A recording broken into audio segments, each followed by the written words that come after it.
Okay, everyone, brace yourselves. I'm going to say a dirty word. Masturbation. Now I'm going to say an even dirtier phrase.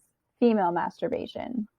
Okay, now that I've gotten your attention and the shock factor has worn off, let me tell you about the research I've done on female masturbation and how it pushes forward social justice. According to Castle and Allen, 2011, when masturbation is studied, men tend to be the group that's focused on. Further, Hargon's 2017 pointed out that more privileged identities are typically studied in the field of sexuality research. So what's the problem with this, you ask? Well, this matters because those who are studied are in the spotlight. So when women and more marginalized people are not studied, all the juicy information they have to give is lost.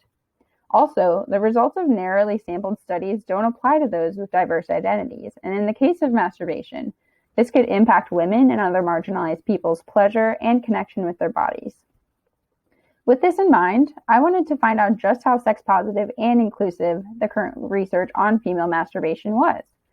There have been studies on inclusivity in sex research, however, this has never been done for the study of female masturbation, and this research fills that gap. So what did we find? We found that the literature is overwhelmingly sex positive, with 67% of the articles taking that stance, and an increase over time from 2000 to 2020. As for demographics, we did not find such positive results. To start, almost half of the studies did not even list the demographics of their samples.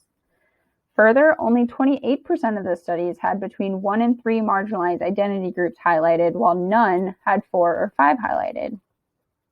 These results show us that progress has been made in terms of sex positivity, but more importantly, it shows that the literature is effectively silencing the voices and experiences of those marginalized women.